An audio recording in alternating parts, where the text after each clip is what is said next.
अगर आप हमारे एस के स्टोरी वर्ल्ड चैनल पर नए हैं, तो कृपया वीडियो को लाइक करें और चैनल को सब्सक्राइब करना ना भूलें। धन्यवाद।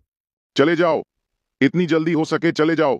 जब मैं खड़ी रहती तो मुझे बीमार महसूस होता है, जैकलीन ने बेबाकी से चिल्लाकर कहा। इस बार प्रिया ने कुछ नहीं कहा। वह बस कमरे में वापस लौट आई।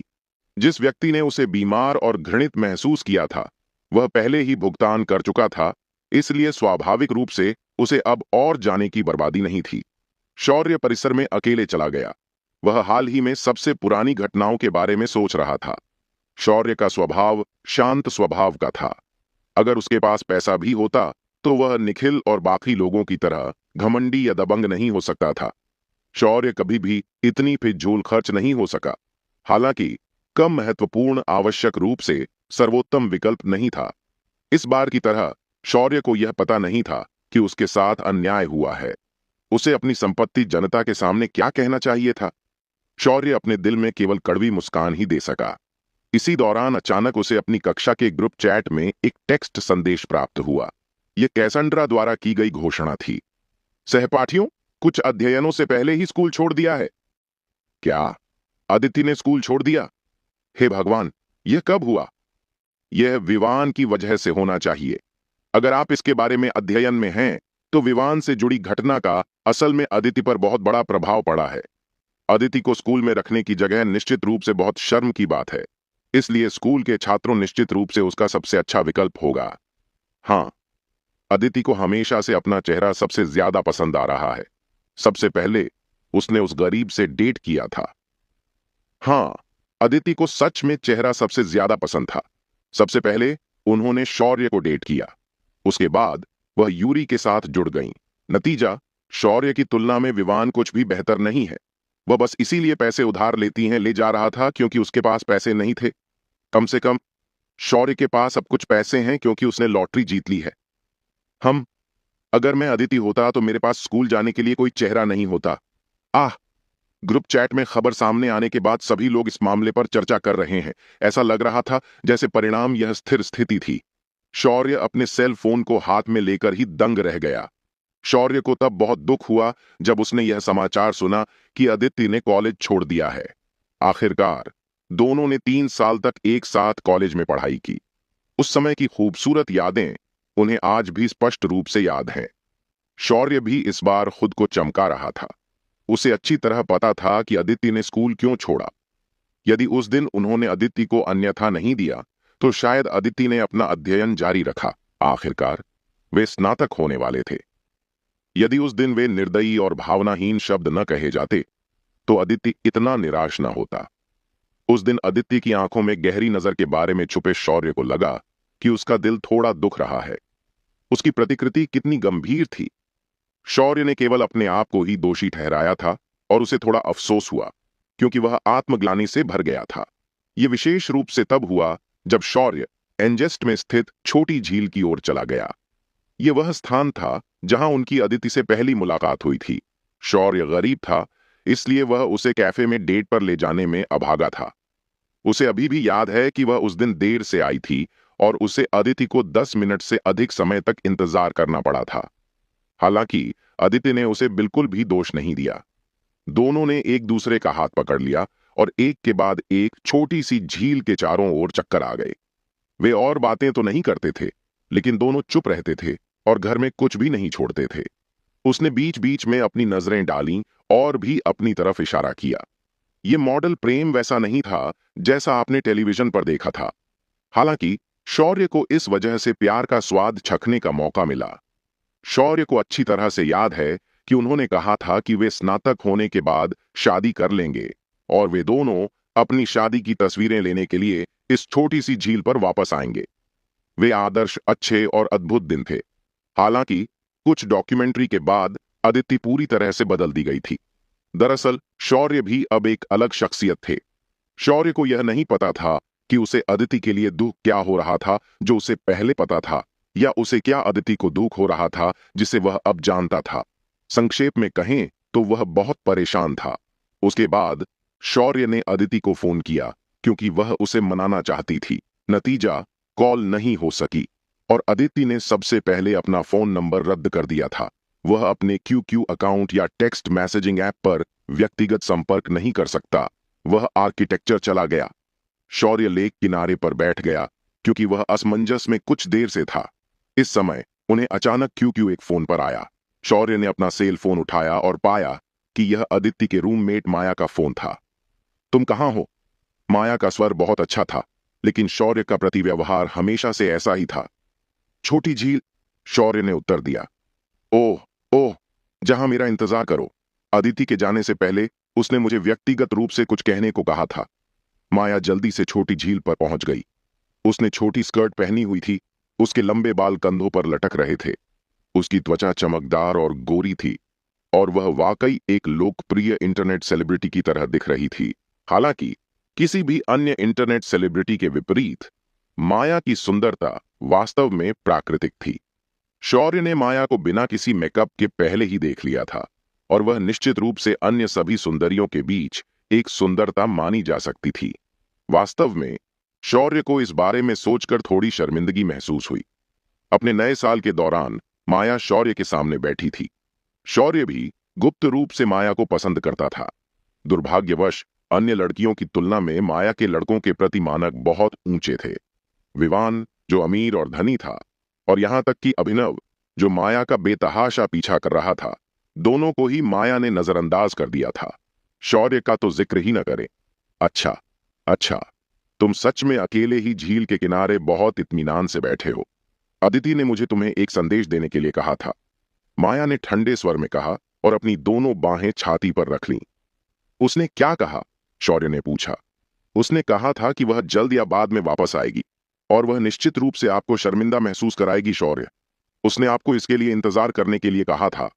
शौर्य ने अपना सिर नीचे कर लिया। ऐसा लग रहा था जैसे इस बार उसने अदिति को बहुत परेशान कर दिया था। अब वह शायद उससे सचमुच नफरत करने लगी थी। हालांकि जब उसने इसके बारे में सोचा तो उसे लगा कि यह एक अच्छी बात है। अदिति शायद भविष्य में कुछ भी बुरा नहीं करेगी। चाहे जो भी हो, जब तक वह ठीक थी, सब कुछ ठीक था। ओह, शौर्य ने जवाब दिया। अरे, ऐसा लगता है कि तुम ही थे जिन्होंने अदिति को भगाया था। तुमने उसे शर्मिंदा करने के लिए क्या किया? माया ने शौर्य को ऊपर से नीचे तक देखा।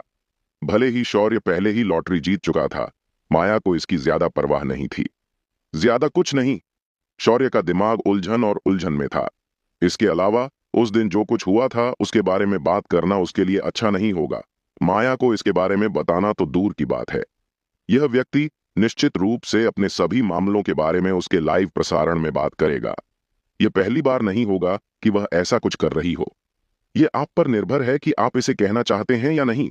वैसे भी मैंने आपको वह संदेश पहले ही बता दिया है जो अदिति चाहती थी कि मैं आपको बताऊं। माया ने ठंडी सांस ली और फिर मुड़कर चली गई। सच तो यह है कि हालांकि माया और अदिति रूममेट थीं, लेकिन उनका रिश्ता आम तौर पर ठीक ठाक था। ऐसा इसलिए था क्योंकि अदिति भी बहुत खूबसूरत थी।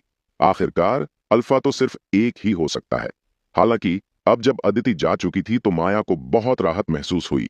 माया ने अदिति के मामलों का भी ध्यान रखा था। शौर्य झील के किनारे ही रहा।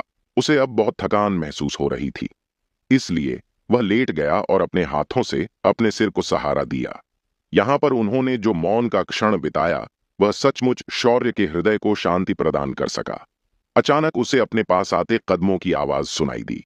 इसके तुरंत बाद उसके सामने अंधेरा छा गया। उसकी आंखों के सामने एक आकृति प्रकट हुई। वह उससे लगभग 1 मीटर की दूरी पर खड़ी थी। शौर्य लेट गया और जब उसने ऊपर देखा तो दंग रह गया। शौर्य, चूंकि तुम इतने आलसी हो, इसलिए मेरे पास कुछ ऐसा है जो तुम मेरे लिए कर सकते हो। जो व्यक्ति वापस आया था वह कोई और नहीं बल्कि माया थी। शौर्य के अचंभित होने का कारण सरल था। वह इस समय लेटा हुआ था और माया एक छोटी स्कर्ट पहने हुए उसके सामने खड़ी थी। शौर्य पहले ही वह सब कुछ देख चुका है जो उसे देखना चाहिए था और जो नहीं देखना चाहिए था।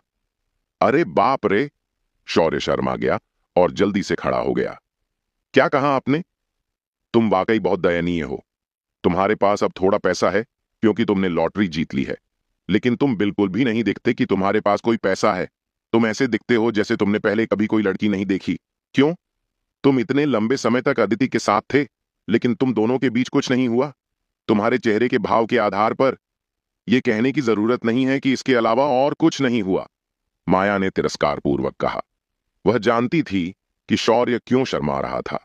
हालांकि माया बहुत खुले विचारों वाली थी और उसे इन सब बातों की परवाह नहीं थी। वह शौर्य की दुष्टता को तुच्छ समझती थी। मैंने आपसे एक काम करने के लिए कहा था। हमारे गिल्ड की कुछ महिला एंकर बाद में कैंपस में आएंगी। हम साथ में कुछ आउटडोर एक्टिविटीज करने जा रहे हैं। मुझे किसी ऐसे व्यक्ति की जरूरत है जो मेरे लिए लाइव ब्रॉडकास्ट रिकॉर्ड करे। इसलिए मैं चाहती हूं कि आप आएं और मेरे लिए लाइव ब्रॉडकास्ट रिकॉर्ड करें। माया ने अपना आईफोन शौर्य को सौंपते हुए कहा। उसका सेल फोन पूरी तरह से सुसज्जित था। इसमें विशेष रूप से अतिरिक्त कैमरे, रेडियो और आउटडोर लाइव प्रसारण के लिए आवश्यक अन्य उपकरण लगे हुए थे। इससे शौर्य को ऐसा महसूस हुआ कि जैसे वह नहीं जानता कि उसके साथ जाए या नहीं। आखिर माया ने उसकी पूर्व प्रेमिका पर एहसान किया था। इसके अलावा उसने अपना सामान भी उसे सौंप दिया था। अगर अब वह उसका सेल फोन उसे वापस दे तो उसे बुरा लगेगा। वह नहीं जानता था कि माया ने उसकी पूर्व प्रेमिका की मदद की थी। इस बात से उसका कोई लेना देना था या नहीं, फिर भी शौर्य ने उसके अनुरोध को अस्वीकार नहीं किया। वह वैसे भी माया के पीछे पीछे चला गया। वह माया के रवैये और जिस तरह से वह उसे नीची नजर से देखती थी, उसे आसानी से भूल सकता था। शौर्य के मन में माया के लिए ज्यादा भावना नहीं थी और वह उसकी परवाह भी नहीं करता था। रास्ते में माया आगे चल रही थी और शौर्य उसके पीछे चल रहा था। माया, आपने गिल्ड के साथ अनुबंध पर कब हस्ताक्षर किए? शौर्य ने बातचीत अचानक शुरू की, क्योंकि अब लड़कियों से बातचीत करने में वह पहले से अधिक साहसी हो रहा था। कुछ समय पहले। क्यों? तब क्या तुमने मेरा लाइव प्रसारण नहीं देखा था? माया ने ठंडे स्वर में उत्तर दिया। कौन सा? तुम निकम्मे हो। मैं उस लाइव प्रसारण के बारे में बात कर रही हूं, जहां मेरे लाइव प्रसारण में अमीर युवक ने मुझे उस दिन 40 लाख रुपए दिए थे। उस दिन आय प्राप्त करने के बाद मेरे 10,000 से ज्यादा फॉलोअर हो गए। उसके बाद मैं होम पेज पर भी दिखाई दिया और गिल्ड के लोगों ने मेरे साथ अनुबंध पर हस्ताक्षर करने के लिए मुझसे संपर्क किया। यह एक बहुत मजबूत गिल्ड भी है। ओह, मैं समझ गया। बधाई हो। शौर्य को इन लाइव प्रसारणों के बारे में कुछ भी पता नहीं था। हालांकि वह समझ गया कि माया द्वारा गिल्ड के साथ अनुबंध पर हस्ताक्षर करने का कारण उस रात माया के लाइव प्रसारण कक्ष में उसका मौजूद होना था। शौर्य को याद आया कि उस दिन उसने लाइव प्रसारण प्लेटफॉर्म में 4 लाख रुपए रिचार्ज किए थे। ऐसा केवल इसलिए था क्योंकि वह विवान और कुणाल से लड़ना चाहता था। नतीजा यह हुआ कि 4 लाख खर्च करने के बाद दोनों ने हार मान ली थी। उसने बिना किसी कारण के खाते में 4 लाख जमा कर दिए थे। स्कूल से कुछ ही दूरी पर एक पार्क था। उनका लाइव प्रसारण यहीं होता था। पुरुष और महिलाएं अक्सर जोड़े में यहां मौज मस्ती करने आते थे। माया, हम यहां हैं। लाइव प्रसारण में शामिल 3-4 युवा सुंदरियों ने, जो स्पष्टतः इंटरनेट सेलिब्रिटी थीं, जल्दी से माया की ओर हाथ हिलाया। स्वाभाविक रूप से वे अपने सहायकों को भी अपने साथ ले आए। वे एक एसयूवी में आए। शौर्य इस साइट से बहुत परिचित था। वह इससे परिचित क्यों था? ऐसा स्पष्टतः इसलिए था क्योंकि शौर्य ने अपनी लैम्बोर्गिनी यहीं पार्क की थी। उनकी एसयूवी लैम्बोर्गिनी के ठीक बगल में खड़ी थी। हालांकि कार के दोनों तरफ पार्किंग की जगहें खाली थीं। जाहिर है कोई भी लैम्बोर्गिनी के बगल में अपनी कार पार्क करने को तैयार नहीं था। इस जगह पर बहुत सारे लोग इकट्ठे हुए थे। शौर्य को वाकई उम्मीद नहीं थी कि इतने दिनों बाद भी इतनी सारी लड़कियां लैम्बोर्गिनी के साथ फोटो खिंचवाने यहां आएंगी। आप सभी इतनी जल्दी यहां आ गए, माया ने मुस्कुराते हुए कहा और उसके चेहरे पर गंभीर भाव समाप्त हो गया। उसी समय उसने लैम्बोर्गिनी पर भी नजर डाली। इस लग्जरी कार की विलासिता ने वास्तव में हर लड़की और लड़के पर बहुत प्रभाव डाला। यह सचमुच दुख की बात थी कि इतने दिनों बाद भी किसी को पता नहीं चला कि यह कार किसकी है, लेकिन बहुत सारी लड़कियां चिंतित थीं। हाँ माया, हम यहां जल्दी आ गए। वैसे इस स्पोर्ट्स कार का मालिक कौन है? यहां आए एंकरों ने आश्चर्य से पूछा। मुझे नहीं पता। सच कहूं तो हमारे स्कूल में कोई नहीं जानता कि इस स्पोर्ट्स कार का मालिक कौन है। क्यों? क्या आपको मालिक में दिलचस्पी है? मैंने सुना है कि मालिक वास्तव में अमीर और दूसरी पीढ़ी का है। माया मुस्कुराई। वाह, अगर मुझे ऐसा करने का मौका मिले तो मैं वाकई उनसे मिलना चाहती हूं। अगर मैं ऐसे किसी व्यक्ति को जान सकूं तो मुझे जीविका कमाने के लिए किसी लाइव प्रसारण की जरूरत नहीं पड़ेगी। मैं उनकी कार में सवार होकर हर दिन पहाड़ों और दुनिया भर की यात्रा करूंगी। हा हा हा, मूर्ख। अगर मैं इस अमीर आदमी की प्रेमिका बन सकती तो मैं अपना खुद का लाइव ब्रॉडकास्ट गिल्ड खोलना चाहूंगी। उसके बाद मैं आसानी से सभी प्रकार के अमीर पुरुषों को आकर्षित कर सकती हूं और मुझे इस तरह के अमीर युवा मास्टर की तलाश जारी रखने की जरूरत नहीं है। जरा तुम सबको तो देखो, माया कड़वी मुस्कान के साथ बोली। हालांकि वे मजाक कर रहे थे, माया ने भी इस अमीर युवक की प्रेमिका बनने की कल्पना की थी। हाँ हाँ हाँ हाँ, बेवकूफों की तरह व्यवहार करना बंद करो। चलो वास्तविकता पर वापस आते हैं। वैसे माया, हम बाद में लाइव प्रसारण करेंगे और हमें मदद के लिए एक सहायक की जरूरत होगी। तुम आज अपने साथ एक सहायक क्यों नहीं लाई? एक सुंदर लड़की ने उत्सुकता से पूछा। किसने कहा कि मैं एक नहीं लाई? शौर्य, यहां आओ। माया ने शौर्य की ओर इशारा किया जो इस समय उसका सेल फोन पकड़े हुए था। माया, क्या यह वही सहायक है जिसका इंतजाम आपने किया था? तीनों महिला एंकर थोड़ी आश्चर्यचकित थीं। यद्यपि शौर्य देखने में काफी सुंदर लगता था, परंतु वह अपने पहनावे के कारण एक देहाती व्यक्ति जैसा दिखता था। इसके बजाय उन सहायकों को देखिए जिन्हें वे अपने साथ लाए थे। वे सभी बहुत अच्छे कपड़े पहने हुए थे और सभी बहुत युवा और सुंदर थे। उनमें से एक लड़का तो एक महिला एंकर का प्रेमी भी था। वह वही था जो आज एसयूवी चलाकर यहां आया था। विरोधाभास बहुत अधिक था। आखिरकार यह एक आउटडोर लाइव प्रसारण था। बस उनके चेहरे को देखो। सोचो कि उन्हें आज अपने साथ एक देहाती व्यक्ति को लाना होगा। क्या यह आज सभी के ग्रेड और मानकों को कम नहीं कर रहा होगा? हाँ, मेरे पास सहायक की तलाश करने का समय नहीं था, इसलिए मैं अपने विश्वविद्यालय के एक सहपाठी को अपने साथ यहां खींच लाई। माया का चेहरा भी जल रहा था। उसे बहुत शर्म महसूस हुई। हे, चलो देखते हैं। क्यों ना हम उससे कहें कि वह हमारा सारा सामान उठा ले, क्योंकि वह हमारे पीछे पीछे चलता है। यह कोई बड़ी बात नहीं है। मैं तो बस 2 सेल फोन ही उठा सकता हूं। इस समय लड़कों में से एक ने शौर्य की ओर देखा, जिसके चेहरे पर एक व्यंग्यात्मक मुस्कान थी, और उसने अपना सिर हिलाया। उनके शब्दों में घृणा स्पष्ट थी। मुझे लगता है कि अमन सही है। अगर वह हमारा सामान उठाकर हमारे पीछे पीछे चले तो कोई बात नहीं, एक खूबसूरत एंकर ने कहा।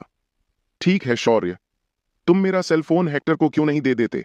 तुम हमारी सारी चीजें हमसे ले लो और दूर से हमारे पीछे पीछे चलो, माया ने जल्दी से कहा।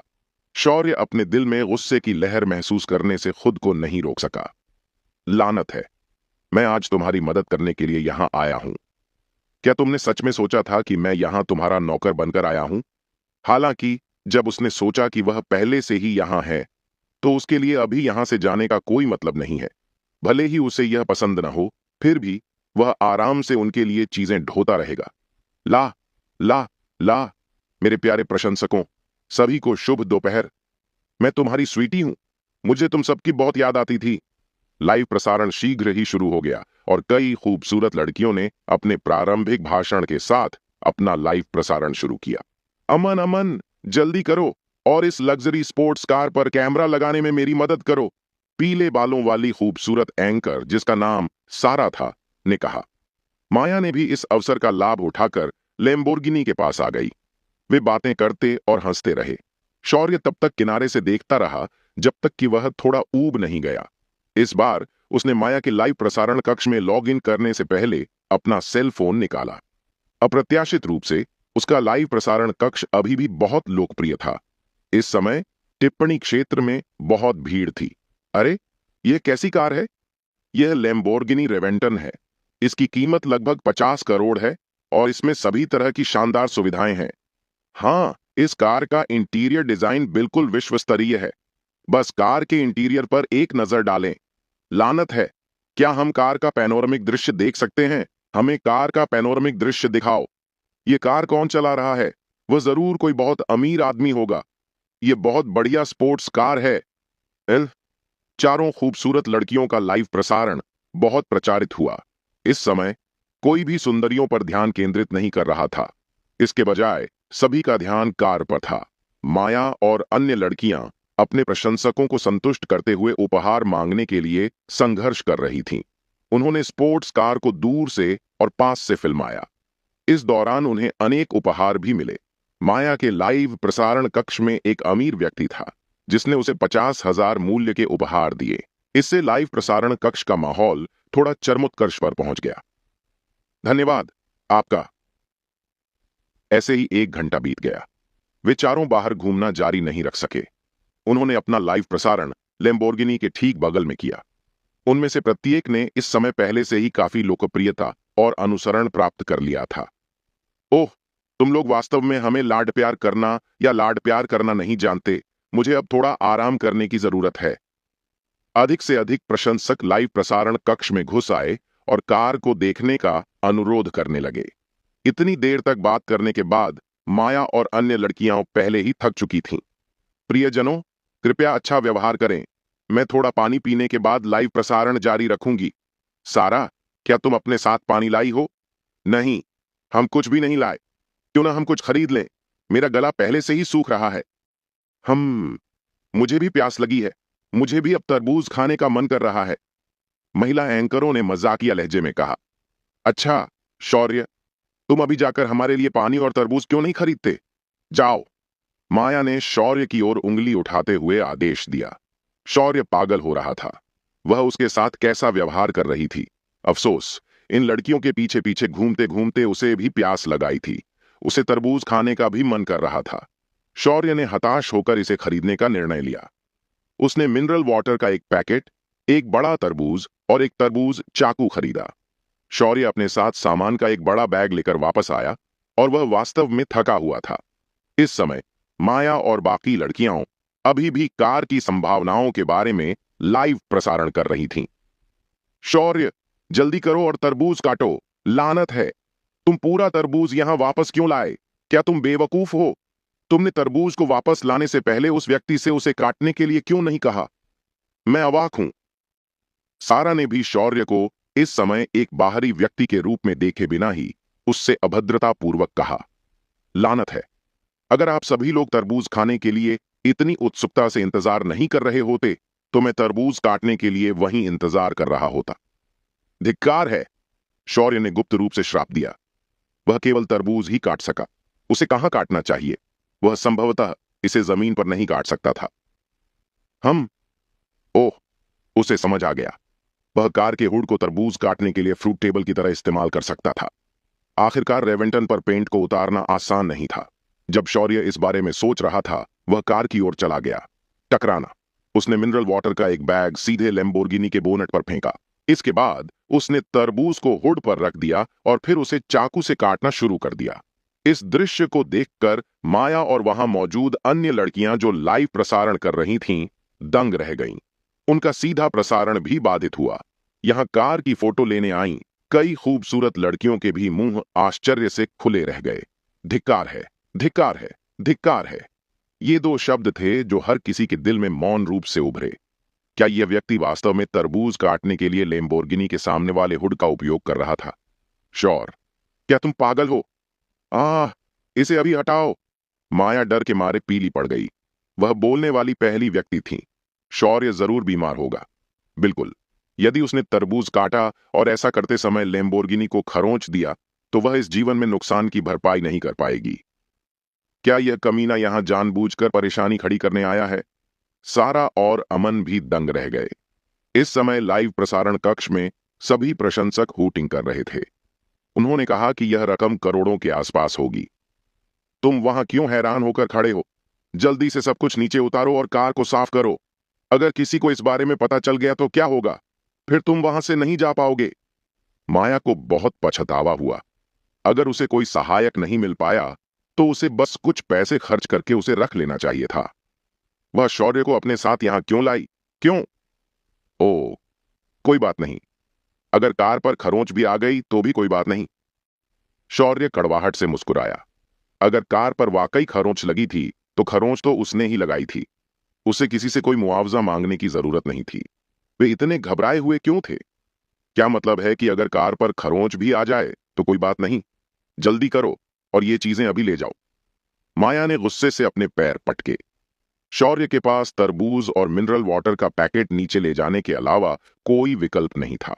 वह शुरू में तरबूज को इस तरह खाने के बारे में सोच रहा था ताकि सभी को फर्श पर बैठकर खाने की जरूरत न पड़े। वह बस इतना चाहता था कि वे ज्यादा आराम से खा सकें। ऐसा लग रहा था जैसे वह बहुत ज्यादा सोच रहा था। माया आई और शौर्य को धक्का देकर दूर ले गई। उसके बाद उसने अपने गीले वाइप्स से कार को सावधानी से साफ किया। यह सुनिश्चित करने के बाद कि कार पर कोई खरोंच नहीं है, वह आखिरकार पूरी तरह से राहत महसूस कर रही थी। माया, क्या वह तुम्हारी क्लास का है? तुम उसे अभी जाने के लिए क्यों नहीं कहती? अभी तो बहुत खतरनाक नजारा था, अमन ने तिरस्कार पूर्वक कहा। इस कार के बगल वाली एसयूवी अमन की थी और वह अमीर लग रहा था। शौर्य को देखते ही उसने उसे नीचा देखा था। हालांकि जब शौर्य बेवकूफ की तरह व्यवहार कर रहा था और लगभग लग्जरी स्पोर्ट्स कार को खरोंच रहा था, तो उसे अपने पूरे शरीर में रोंगटे खड़े होने का एहसास हुआ। वह सचमुच निराश था। हाँ शौर्य, अब तुम जा सकते हो, मैं गलत था। माया, मैंने तुम्हें अपना सहायक बनने के लिए कहकर वाकई गलती की। माया ने बहुत सीधे और स्पष्ट तरीके से बात की। ठीक है, तो मैं अपने साथ एक बोतल पानी ले जाऊंगा। शौर्य मिनरल वाटर की एक बोतल लेकर चला गया। यह बहुत शर्मनाक था। शौर्य ने अपनी कार की चाबी निकालकर दबाने के बारे में सोचा। यह वाकई बहुत आसान होता। हालांकि शौर्य को ऐसा लगा जैसे वह उसी शहर में रहने वाले नेटिजन्स के सामने एक शो कर रहा था, क्योंकि उस समय लाइव प्रसारण चल रहा था। इसके अलावा उसने शुरू में इतनी महंगी कार खरीदने की योजना नहीं बनाई थी, लेकिन उसे ऐसा करना पड़ा क्योंकि उसकी बहन ने उसे मजबूर किया। इसलिए शौर्य खुशी से चला गया। वैसे भी वह माया के साथ ज्यादा बातचीत नहीं करना चाहता था। शौर्य इस बार कहीं और नहीं गया। वह सीधे अपने छात्रावास में गया और एक बोतल पानी गटक गया। फिर वह थोड़ा आराम करने के लिए अपने बिस्तर पर लेट गया। इसके कुछ ही समय बाद विशाल और बाकी लड़के छात्रावास में वापस आ गए। तुम लोग इतनी जल्दी वापस आ गए? कणिका और बाकी लोगों के साथ पार्टी कैसी रही? शौर्य ने चेहरे पर मुस्कान लाते हुए पूछा। शौर्य, यह अच्छी बात है कि तुम भी छात्रावास में हो। चलो, हम दोनों साथ में कणिका के छात्रावास में चलते हैं। वापस आने के बाद विशाल, रोहित और बाकी लड़के या तो अपने बटुए पलट रहे थे या घबराहट में फोन कर रहे थे। क्या गड़बड़ है? लानत है, इसका जिक्र मत करो। प्रिया मुसीबत में है। प्रिया के साथ संभवतः क्या हुआ होगा? शौर्य आश्चर्यचकित हुआ। हालांकि चूंकि विशाल उसे कणिका के छात्रावास में अपने साथ चलने के लिए कह रही थी, इसलिए उसके लिए उसके अनुरोध को ठुकराना अच्छा नहीं होगा। इसके अलावा शौर्य वास्तव में यह जानना चाहता था कि प्रिया के साथ आखिर हुआ क्या था। हालांकि इस लड़की ने पहले भी उसे थोड़ा छुआ हुआ महसूस कराया था, लेकिन जैकलिन द्वारा शौर्य की निंदा किए जाने के बाद उसके रवैये में 180 डिग्री का बदलाव आ गया था। आखिरकार वह अभी भी एक दोस्त थी। दरअसल शौर्य बस अपने लिए तरह तरह के बहाने बना रहा था। हालांकि उसने कहा कि उसे प्रिया की बिल्कुल भी परवाह नहीं है, लेकिन एक सामान्य आदमी के तौर पर वह इतनी खूबसूरत लड़की के प्रति उदासीन कैसे हो सकता है? प्रिया के छात्रावास में शौर्य और विशाल सहित 6 लड़कों ने अंदर आने से पहले नीचे हस्ताक्षर कर दिए थे। अंदर आने के बाद उन्होंने देखा कि प्रिया बिस्तर पर बैठी रो रही थी। इस समय जैकलिन भी रो रही थी। जैकलिन का चेहरा पीला पड़ गया था और वह सचमुच डरी हुई लग रही थी। प्रिया, जैकलिन, हम यहां तुम्हें देखने आए हैं, विशाल ने जवाब दिया। रास्ते में शौर्य से मामले के बारे में पूछने पर शौर्य को भी इस मामले की पूरी जानकारी मिल गई। पता चला कि जिन 4 लोगों की पिटाई की गई थी, उनकी पहचान वास्तव में असाधारण थी। यह कहना अतिशयोक्ति नहीं होगी कि उस युवक का पारिवारिक उद्योग पूरे मेबेरी शहर में सबसे बड़ा था। मेबेरी इंटरनेशनल इंक के अलावा युवक का पारिवारिक व्यवसाय सबसे अच्छा था। यह व्यक्ति कौन था? उनका नाम प्रियांश सेठ था और उनके पिता का नाम विनोद सेठ था। वह मेबेरी सिटी के सबसे बड़े रियल एस्टेट मालिकों में से एक थे। यह संयोग ही था कि यद्यपि प्रियांश दूसरी पीढ़ी के धनी व्यक्ति थे, फिर भी वे बहुत ही शांत स्वभाव के व्यक्ति थे। वह उस दिन कुछ दोस्तों के साथ शराब पीने के लिए जागीर में गया था। शराब पीने के बाद उसने जैकलिन और प्रिया को देखा था। उसने खास तौर पर प्रिया पर ध्यान दिया, जो असाधारण रूप से खूबसूरत थी। यही कारण था कि उसने शराब के नशे में दोनों लड़कियों को छेड़ा। अप्रत्याशित रूप से उसे 2 बार पिटाई झेलनी पड़ी। इसके अलावा उसे तब तक पीटा गया जब तक कि वह खून से लथपथ नहीं हो गया। घर लौटने के बाद प्रियांश ने मदद के लिए फोन किया। यह दृश्य देखकर उनका पूरा परिवार स्तब्ध रह गया। यद्यपि दोनों पक्षों ने सीधे तौर पर बदला लेने की कोशिश नहीं की, लेकिन कुणाल, करण, जैकलिन और प्रिया के परिवार को अलग अलग स्तर पर चेतावनी दी गई। करण का परिवार एक पारिवारिक व्यवसाय चलाता था, और उनकी सारी आपूर्तियां तुरंत बंद कर दी गईं। प्रिया के परिवार की भी अपनी कंपनी थी और उसके परिवार की स्थिति भी करण के परिवार जैसी ही थी। जहां तक जैकलीन और कुणाल का सवाल है, उनके माता पिता को भी धमकी दी गई और चेतावनी दी गई। ऐसा लगा जैसे उन्हें इस व्यक्ति को गलत तरीके से परेशान करने की कीमत चुकानी पड़ेगी। संक्षेप में, अब प्रिया और अन्य सभी लोग भयभीत थे। ऐसा इसलिए था क्योंकि प्रियांश ने उन्हें 1 महीने के भीतर पूरी तरह से नष्ट करने की धमकी दी थी। अब मुझे क्या करना चाहिए? अब मुझे क्या करना चाहिए? मेरे पिताजी ने पहले ही बहुत से लोगों से संपर्क किया है, लेकिन वे कुछ भी नहीं कर सके। प्रिया बुरी तरह रो रही थी। जैकलीन के माता पिता को भी तत्काल प्रभाव से नौकरी से निकाल दिया गया। प्रिया, क्या कुणाल और करण इस मामले में मदद नहीं कर सकते? विशाल उनसे बस यही सवाल पूछ सकता था। आखिरकार वह किनारे से देखते हुए कुछ भी मदद नहीं कर सकता था। ओह, वे संभवतः क्या कर सकते हैं? मैंने सुना है कि करण और कुणाल उसे खोजने के लिए दूसरे पक्ष की कंपनी में भी गए थे। वे घुटनों के बल बैठे और दूसरे पक्ष से माफी मांगी, लेकिन वे थे बाद में सुरक्षा गार्डों ने उन्हें कंपनी से बाहर निकाल दिया। इस बार हम वाकई बड़ी मुसीबत में फंस गए। मैंने सुना है कि कुणाल ने भी दूसरे पक्ष के सामने खुद को बुरी तरह थप्पड़ मारे, लेकिन यह सब बेकार था।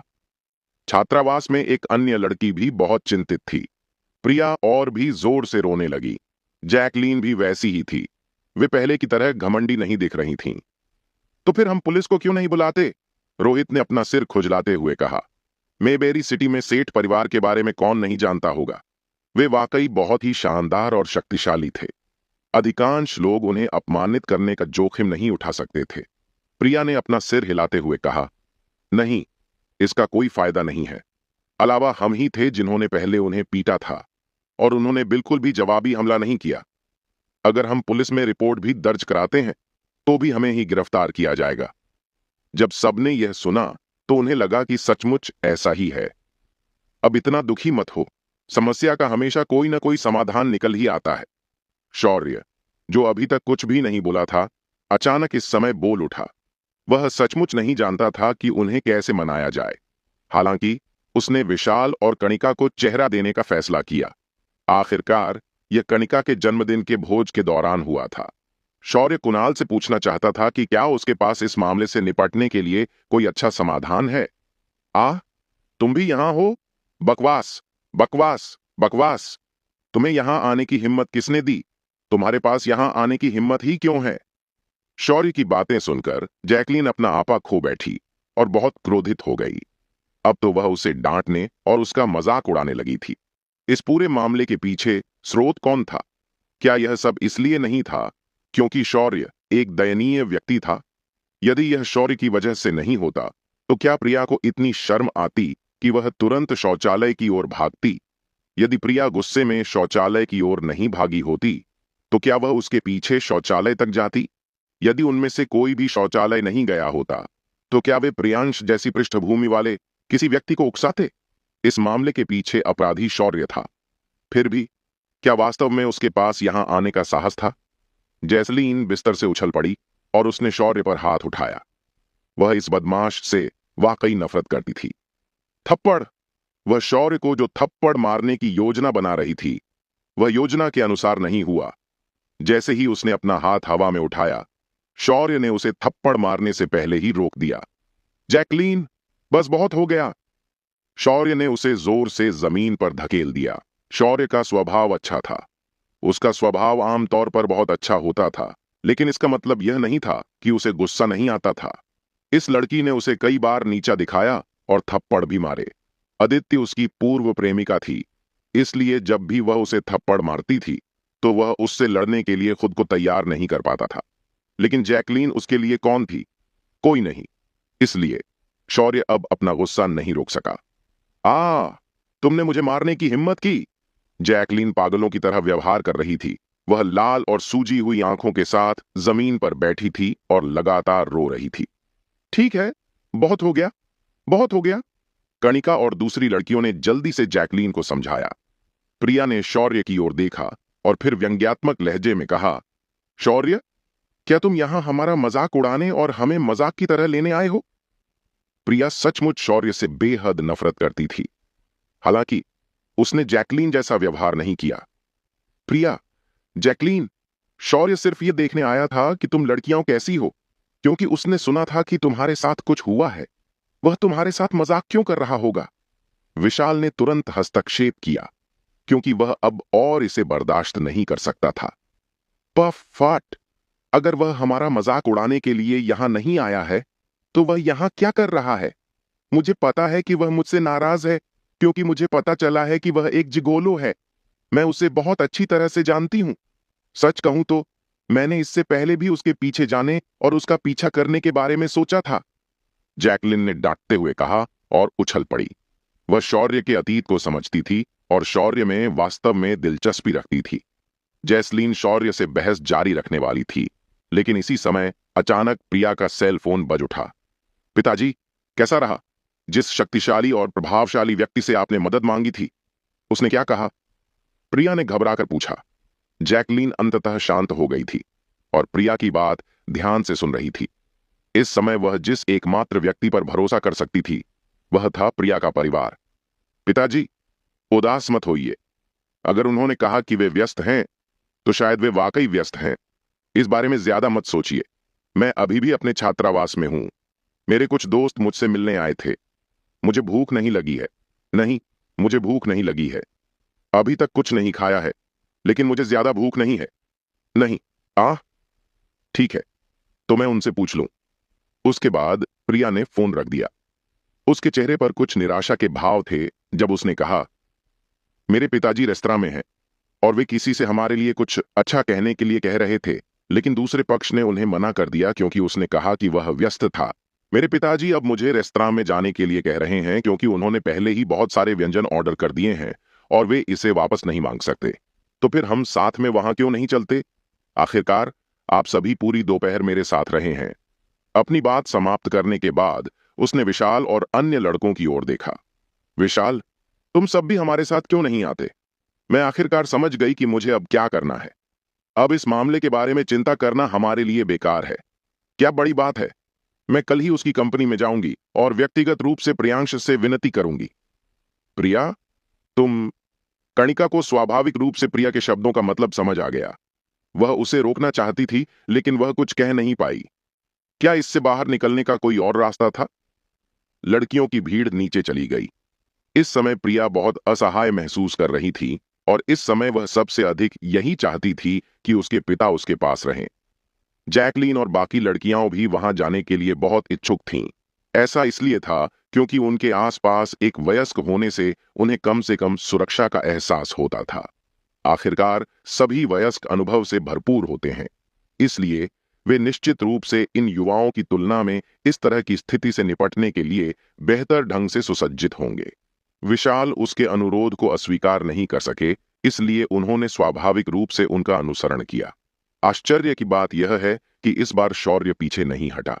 वह चुपचाप उनके पीछे पीछे चला। चाहे जो भी हो, आज वह इस घटना से पहले ही गुजर चुका था, इसलिए उसे अनदेखा करने का कोई कारण नहीं था। प्रिया का परिवार एक सूचना कंपनी चलाता था। उनका वार्षिक लाभ लगभग $9 लाख से $10 लाख तक था। यह बहुत अधिक तो नहीं था, लेकिन पहले से ही काफी अच्छा था। रेस्तरां एक बहुत ही आलीशान होटल के अंदर था।